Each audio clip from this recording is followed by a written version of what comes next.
Për qefin tim hesht, bërtas. Vrapoj, rëzohem, ngrihem e prap bie. Bëhem mbretreshe lypsare. Bëhem si dua vet, poete e valltare. E bukur e shumtuar. Mendje letë, mendje madhe. Me naze e panaze, ëndëroj, dashuroj, bëj si dua vet. Bëj luft për ta rrëmbyer paqen. Bëj paq për ta fituar lirin. Bëj gjithçka sepse e dua jetën time. Më shumë se ëndrrën tënde. E miq të televizionit Syri, përshëndetje kudo që jeni duke ma ndjekur.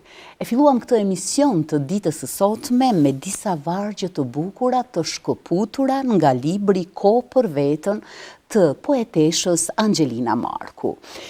Kjo grua është mysafire në ditën e sotme, e cila vepron dhe punon në Austri prej vitësh, por që lidhjet me Gjakovën më vendin e saj të lindjes si ka të kamotshme dhe gjithnjë më të bukura.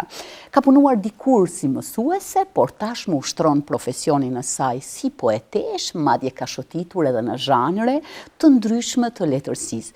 Gjithçka që ka të bëjë me krijimtarinë e saj letrare, me punën kulturore në Austri dhe me aktivitetet e saj të përditshme, ne do të bashkëbisedojmë sot. Angelina Marku, mirë se erdhe. Mirë Surgjeta, faleminderit për ftesën. Është intervista e parë që po e bëj pikërisht në qytetin tim të lindjes që e dua shumë. Kjo është edhe më e mirë, besoj.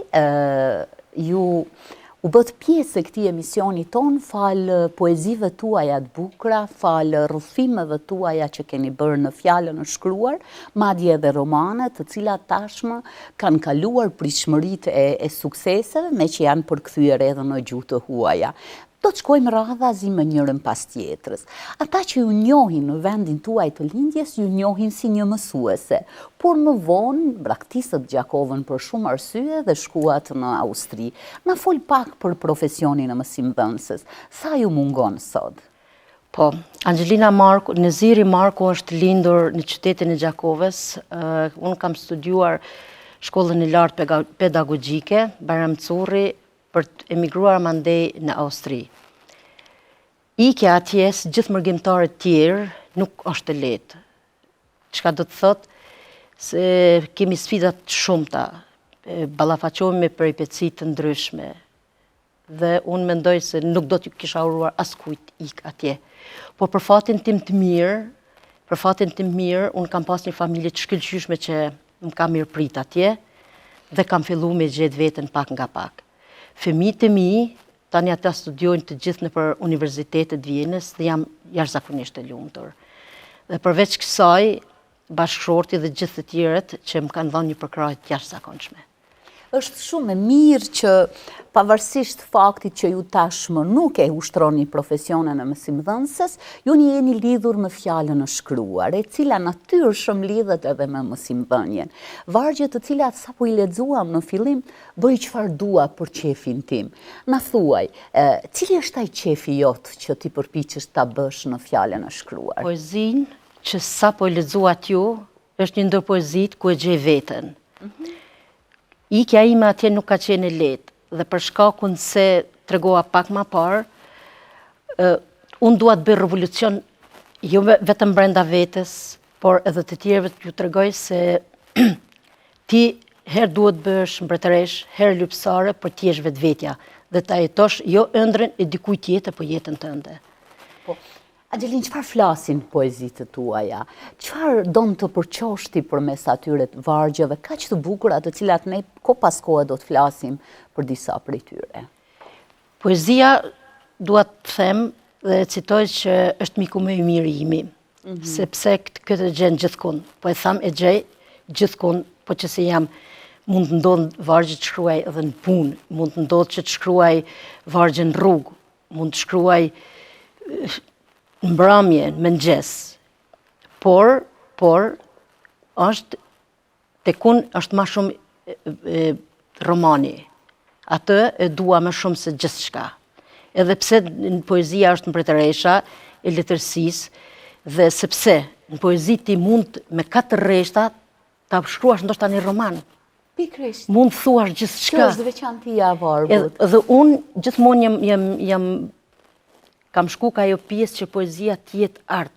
Unë nuk shkruaj poezi që ndoshta i ka 15 rreshta. Mjaftojnë 5 rreshta, 6, 7. Ka rresht që i ka vetëm një fjalë.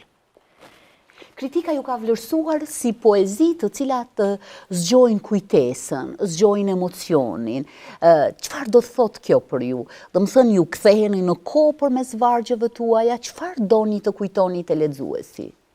Sa herë do të thotë shkruaj një poezi, gjithmonë siç thotë ti kthehem në kohë. Unë nëpërmjet poezisë e shpreh mallin, e shpreh dëshirën, e shpreh dhembjen, e shpreh mallëngjimin për vendin tim. Kur them për dashurinë, e shpreh mallin për dashurinë për vendin apo për secilin person. Se nuk do të thotë ti shkruash poezi vetëm një personi, e kupton? Por dashuria mund t'i shfaqesh ose ta shprehësh në çdo mënyrë tek një personi tjetër.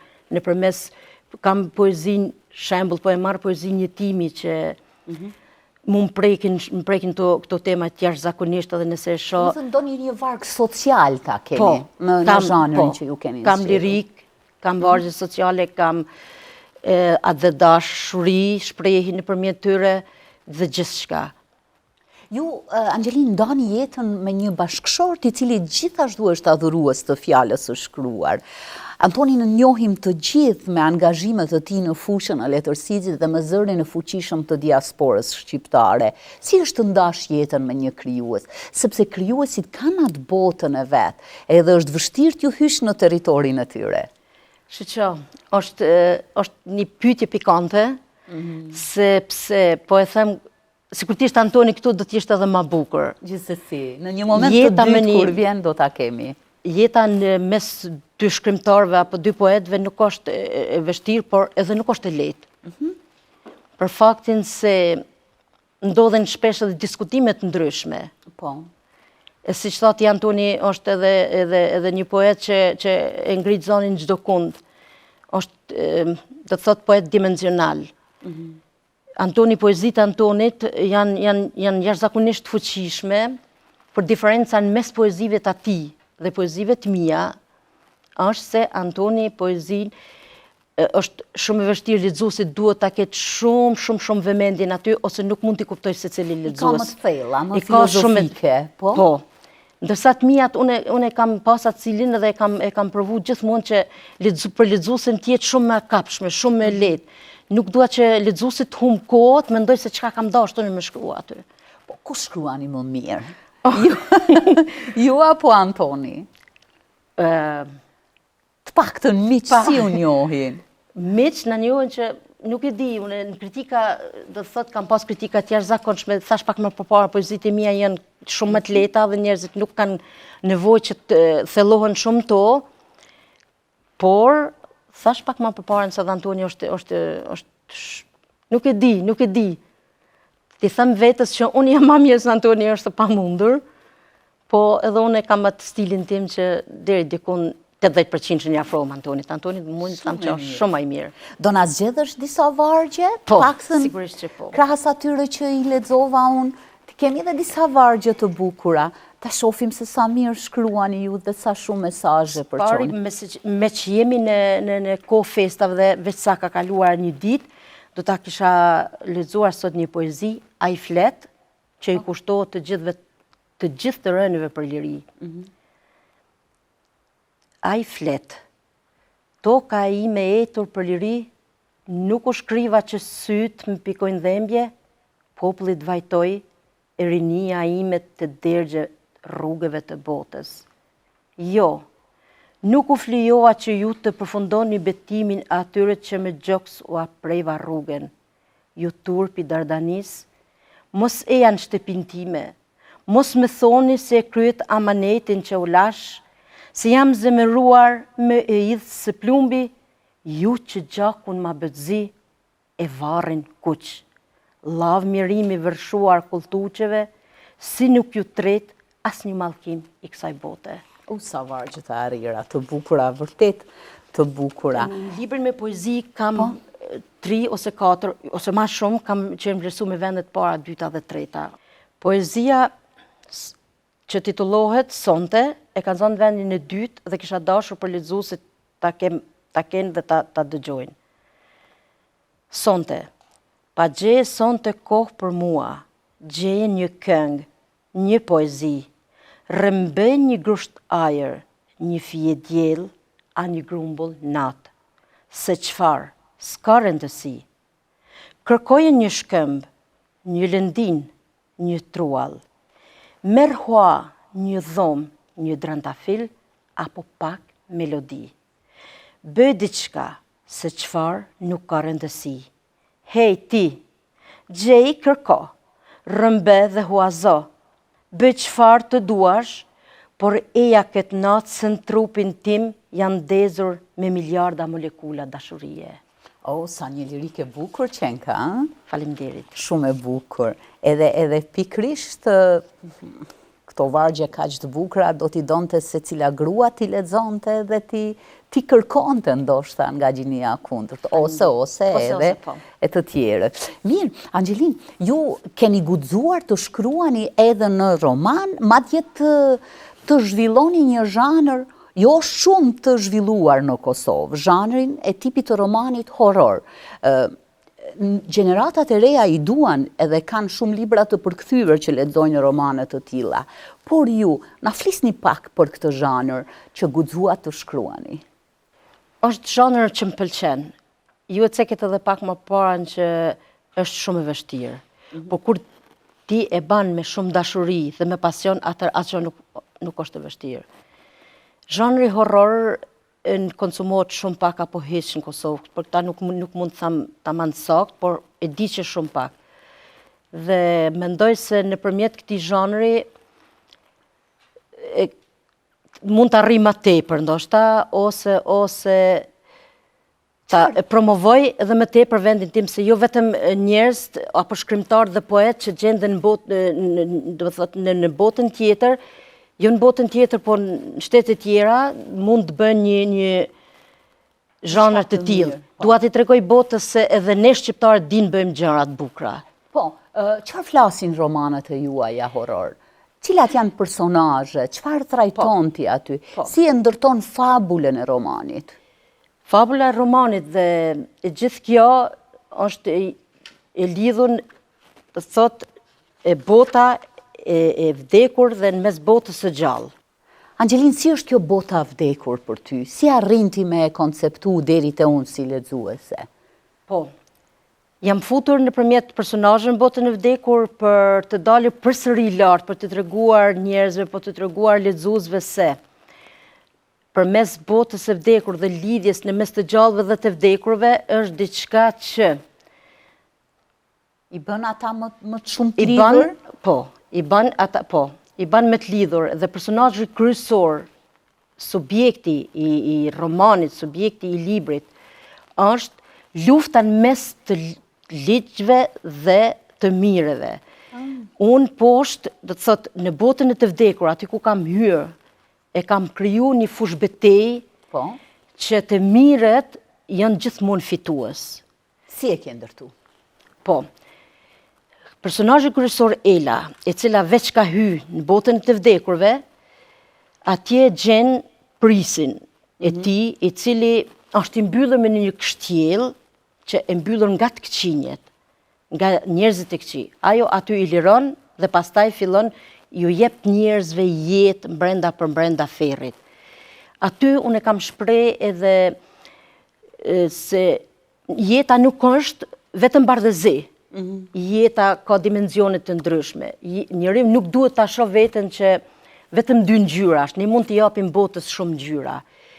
Shembull do e kisha marrë ku jetimi të cilin nuk e përkra askush qoftë edhe në botën e gjallë, kuptohet.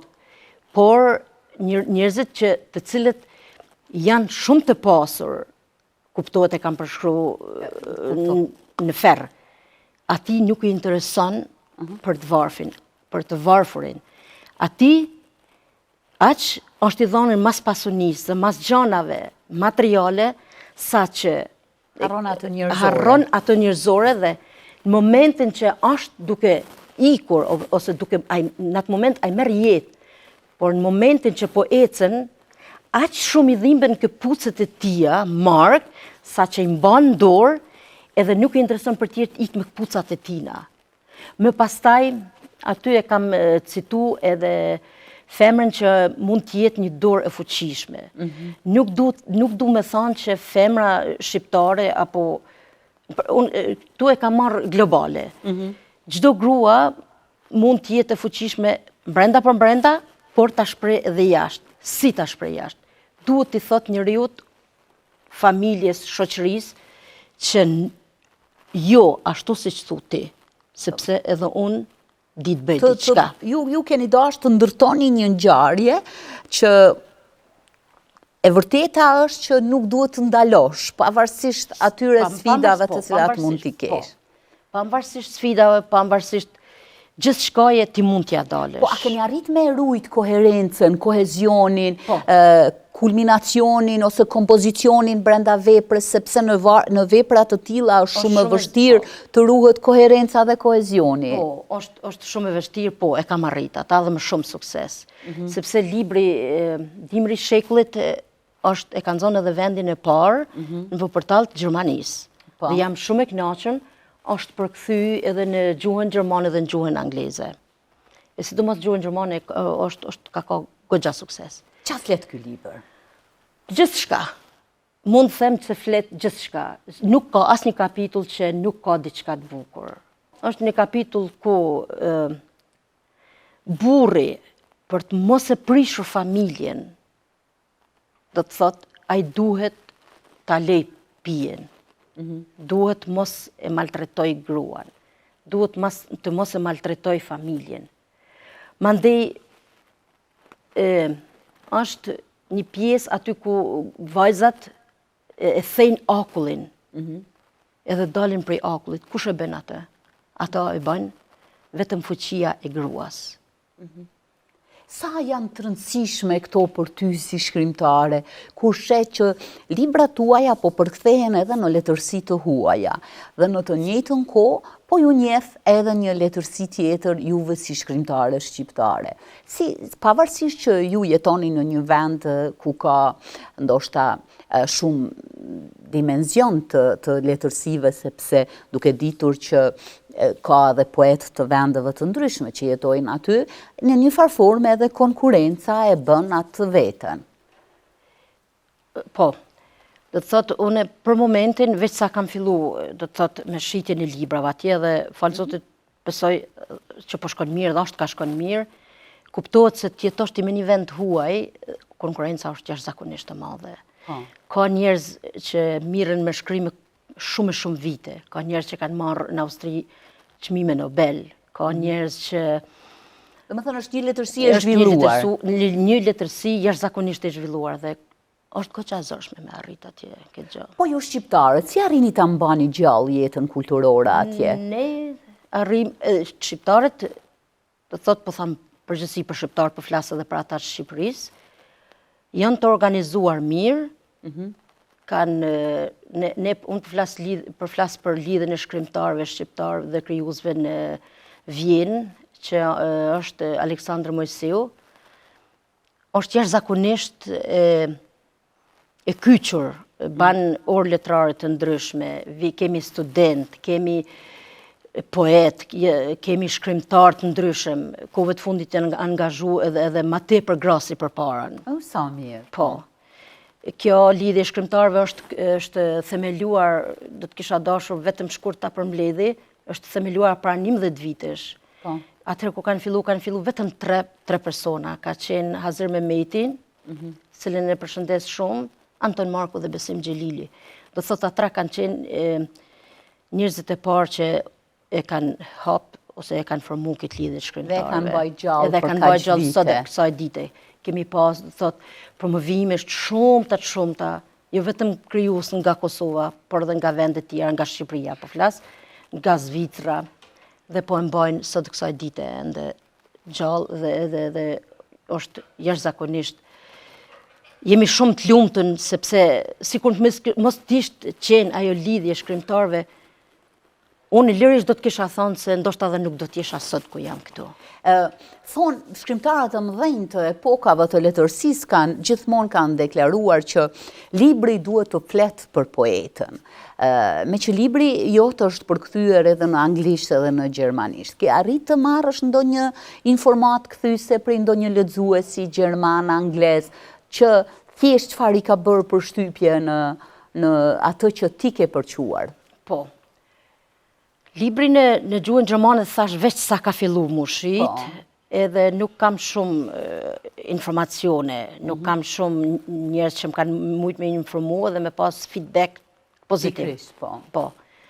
Ndërsa, po flas për librin që është përkthy në anglisht, unë mund të them lirisht se kanë qenë kritikat jashtëzakonshme, kanë qenë kritika që kur mi kanë kthy, është kanë diçka e pamundshme për mua. Se as vetë nuk e kam ditë se çka kam kriju, as vetë nuk e kam ditë se çka kam bë. Kanë shkru, do të thot, jurnalist, kanë shkru ambasador, kanë shkru edhe shkrimtar nderi që kanë marrë çmime të ndryshme. Ndërta është edhe një bosnjak, shkrimtar bosnjak, që e ka dhënë vlerësimin, edhe e ka dhënë, do të thot, si pas mendimit tyre, si pas kritikeve, sepse secili lexues e ka, secili shkrimtar ose secili krijues thotë që unë kam bërë diçka të bukur. Po pikërisht këta e thot dikush tjetër, e thot lexuesi apo kritiku. Unë kam pas kritika të jashtëzakonshme. Një ndër kritika që do ta kisha cekur këtu ka qenë Martin Barillas, që ka qenë edhe ambasador, shkrimtar dhe gazetar, e ka citu që libri im, Dimri i shekullit, e ka ndryshuar letërsinë evropiane. Ua, sa e bukur qenë ka kjo. Shumë e bukur edhe për neve nga këtu. Mirë, me syrin e mërgjimtare, se me pasionin për letërsinë dhe gjuhën gjithsesi, si e shihni zhvillimin e letërsisë në Kosovë? Nga dita në ditë kemi poetë të rinj të cilët bëjnë promovime të vogla të mëdha, por përpiqen të shkruajnë diçka. Si e shihni ju nga atje? Përpiqesh është jashtëzakonisht e mirë, po të arrish është shumë e vështirë. Ne kemi poet, kemi pas poet dhe kemi poet jashtëzakonshëm, por kemi edhe nga ata që nuk e shiqojnë cilësinë e poezive, vetëm bajnë sa ma shumë, do të thonë vëllime, unë kam pas rastin të shoh dhe 150 poezimi një libër, që ndoshta prej atyre poezive nuk ka qenë një apo dy që mund cilësore apo artistike. Nëse nuk e shkruan ti një poezi artistike, atë nuk i bëhet gjë. Nuk është për mendimin tem, ndoshta jam gabim. Për mendimin tem një poezi që duhet të zgjatet më shumë të më është 10 deri në 12 rreshta. Çka te kalon atë nuk. Aty mbetet ajo estetika e vargut. Mbetet estetika, arti, esenca, atë çka ke dashur me shpreh, kjo është mendimi im. Ka dhe poet mirë, ka dhe ata që thash pak më përpara. Po. Mos them jo cilësor, mos them jo cilësor. Ju kemi pa edhe në mitingun e poezisë, madje së fundi, nëse nuk gaboj, Marku mor poezia e tij edhe u vlerësua në mesin e më të mirave. Kjo do thotë se ju lidhjet me Gjakovën i keni dhe vini të shijoni ato orët letërare të cilat na ofrojnë aktivitetet e mitingut të poezisë, edhe pse larg keni lidhje. Lidhja e ime me qytetin e Gjakovës, dhe jo vetëm me qytetin e Gjakovës, po mbar Kosovën është jashtëzakonshme. Nëpërmjet poezive të mia unë vuaj për pse nuk jam këtu. Por ja që fati don që unë të jem dikun tjetër. Dhe vitin e kaluar në maj, nëse s'jam gabim, kam marrë pjesë në mitingun e poezisë, të cilën nuk desha të jem aty sigaruse. Thjesht vetëm një poezi ta lexoj, po megjithatë atë më futen aty, nuk mora asnjë çmim.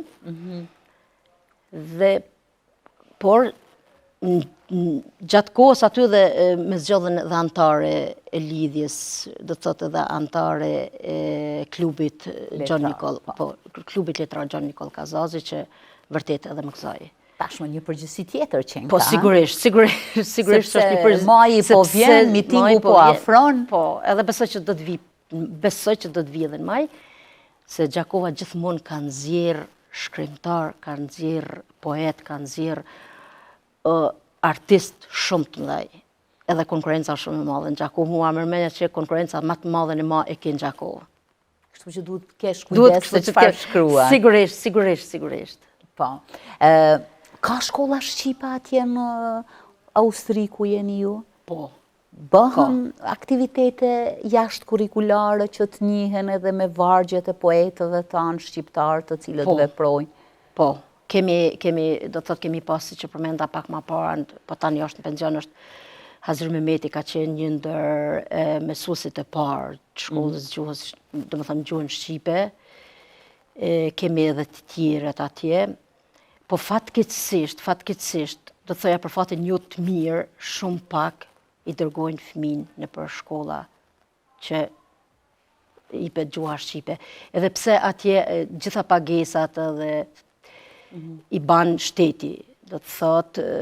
E pse o kjo neglizhencë? Pse ndodh? Neglizhenca është zakonisht e madhe. Nuk e di, unë nuk po mundem me kuptu jo gjithë, mos përfshigje, sepse ka... një pjesë për i tyre. Po, se ka njerëz atje që i paguajnë edhe privatisht për me dhanë mësim gjuhën shqipe edhe profesor, cilët janë edhe nga Shqipëria, atë ju apin fëmijëve tyre dhe i sjellin shtëpi që mos me harru gjuhën. Që mos me harru gjuhën, po ka dhe ata që thonë, po çka ka rëndësi gjuha shqipe, unë po jetoj në një vend austriak.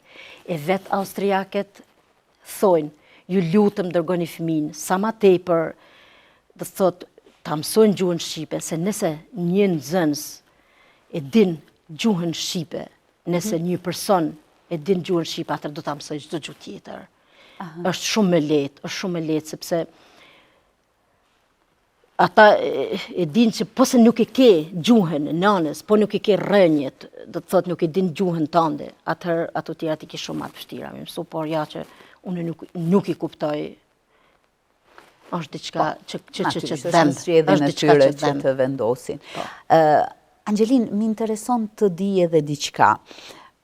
Personazhet e romaneve tuaja kanë diçka nga brendia juaj shpirtërore, nga jeta juaj, apo janë kryesisht personazhe fiktive? Jo, gjithçka niset prej brendisë time. Gjithçka. Do të thotë personazhi kryesor është grua dhe personazhet tjera gjithashtu janë gra, duke përfshirë edhe burra, por që ndjenja gjithçka që e kam shpreh në romanet e mia, më përket mua. Unë e luftoj të keqen, mundohem ta luftoj, unë e mundohem ta luftoj varfërinë. S'paku nëpërmjet librave, unë mundohem ta luftoj politikën. E kisha thënë edhe kështu, unë nuk jam shumë e trime, ndoshta që dal haptas, edhe t'i tham politike se stop se nuk e ki mirë. Po për me zvargut mund ta bëj.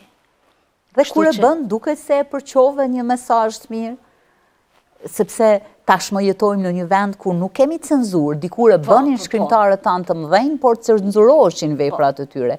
Dhe tash asgjë nuk ka cenzurë. Unë nuk e kam frikën të flas, po, me që edhe largësia, edhe distanca dhe gjitha këto, edhe duhesh t'jesh e kyçur nëse don ta kundërshtosh dikan, po flas për politikën, se unë absolut nuk e du.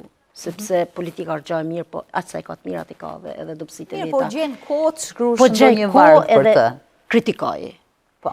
Dikun aty në kapitullin tim, në një kapitull është ku e ftojnë vajzën këtë personazhin kryesor që të nënshkruaj për fatin e njerëzimit. Edhe pse është gabim. Dhe unë e kam thënë një person apo një njeri nuk duhet të nënshkruan fatin e një populli për interesat veta. Këtu e ke për të qu, po. Po. Do thotë, thashtë edhe pak më përpara, e kam përqu çdo mesazh, gjithçka që unë e kam ndjen brenda është të shfaqen këtë roman. Po tash së fundmi keni në duar diçka, po shkruani diçka tjetër? Po, do thotë ky romani Shtyje hënën është romani i dytë, i kam edhe 2 ndorshkrim. Çfarë trajtojnë ato? Romani që i kam 2 ndorshkrim është romani që e kam shkruar në fillim të jetës time, por që më kam mbet ende pa e përpunu. Ndërsa romani i dytë prapë punisna prej vetes dhe për brendisë time atë çka ndjej, për faktin se më kanë prek shumë kohëve të fundit, jo vetëm Kosovë, se unë realisht kuptohet vinë pushim, çdo pushim e baj këtu po thuaj. Po. Romani që tani për momentin veç është ka përfundimi, ka temën bullizmi. Është një temë që mu më ka prek shumë. Do të thotë, nuk është, me sa e di unë edhe në Kosovë, edhe është shumë i shprehur. Se ma për vendet tjera të mos pyesim, por atje sigurisht që nëse vrehen atje veç edhe penalizohen. Edhe institucionet merren më shumë. Institucionet veprojnë edhe nuk i lanë vazhdu matutje. Unë jam inspiru këto edhe në një program televiziv cilin e kam pa në Shqipni, nga aty e kam marrë motivin, nga aty e kam marrë inspirimin që një vajzë ishte bullizu aq shumë sa ki shku deri dhe në vetë. Ishte në gjendje ta vriste vetën, sikur mos ta ndihmonte në asaj. Ky do t'ishte, besoj që një roman që... Do më thënë, përpiqesh që edhe këto tema sociale t'i prekësh në mënyrë që... Edhe ky e ka në pak shumë është në stilin horror, se unë nuk dalë për këtij zhanri, për momentin jo. Po, target mosha e lexuesve, ke ndonjë target moshë se kush mund ta lexoj romanin tuaj? Po flas për atje nuk ka. Atje çdo roman lexohet. Do të thotë i lexojnë edhe vjetrit, edhe sigurisht që rinia ata pak më shumë e kanë zhanin horror, por edhe vjetrit. Ndërsa këtu në Kosovë nuk i di sa lexohet, ndoshta kërkohet. Zhanri horror kërkohet, paktën libra të letërsive të huaja të përkthyera, se me letërsinë shqipe jemi më dobët në këtë zhanër, por gjithsesi qëndrojmë mirë. Librat e mi, për fatin jo të mirë, pse, po e tham kështu, jo pse nuk kam dash, po neglizhenca edhe koha shumë e shkurtë edhe gjithçka ka bëu që unë ende nuk i kam librat e mi në asnjë librari, as qytetit Gjakovës, as Prishtinë, as kërkon. Jam tash në bisedime dhe besoj se... Duhet t'i kesh, po, që t'jenë edhe në biblioteka shkollore, që të promovohet edhe të shihet ky zhanër me që është i papërpunuar, sidomos romani horror është më pak i përpunuar në Kosovë. Mirë, Anxhelin, faleminderit shumë.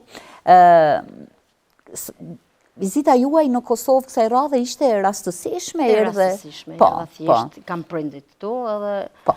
Mirë shumë. Faleminderit që u bët pjesë e programit tonë. Përzemërsisht dhe shpresoj që të shihemi edhe herave të tjera. Më keni thënë se do ta mbyllni me një pjesë të një nga kapitujt aty, do ta japim këtë privilegj. Faleminderit. Të shkurtër, mundësisht. Por të marrim një mesazh. Po.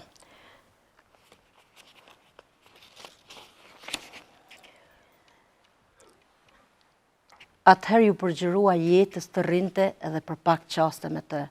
Shpirtin ndërdhëmbet i dha mundësi frymës të futej thellë më shkrive dhe ai mendoi të kursente frymin aq sa ishte mundur. I ndrydhte buzët e shkrumbuara të mos i lëshonin shpejt ajrin. Me gjithë plagët e më dha arriti të fliste. Ti e di se të dua me shumë se veten time, me shumë se Zotin e dashur. Por e tëra që duan këtë moment është të me dëgjash. Misionin e filluar duhet ta qosh deri në fund. Sigurisht shpirt foli ajo dhe me fuqit e perëndive e mbyllit të egrën e zjarrt brenda zemrës së coptuar miliarda copa. Donte të shmanget çdo lëngat që do të mundonte Konstantinin. I puthte dorën e bashkuar në dorën e saj. Buzët e gruas shkrieshin në sytë e burrit, i cili me buzëqeshje po ja kthente drejt fundit.